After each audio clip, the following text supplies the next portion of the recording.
बुझा जो रोज़ने जिंदान तो दिल ये समझा है कि तेरी मांग सितारों से भर गई होगी।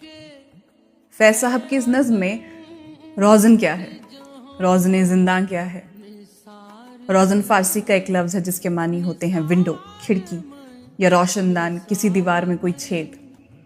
रोज़ने जिंदा यानी जेल की खिड़की। फैज़ साहब एक रेवोल्यूशनरी शायर थे और उनकी शायरी के तसव्वुर में महबूब ज़्यादातर वतन है, वंस होमलैंड। और जब ये नज़्म लिखी गई तो फैज़ साहब जेल में थे, और जेल में क्या दिन रात, आपको वक्त की कोई खबर नहीं रहती।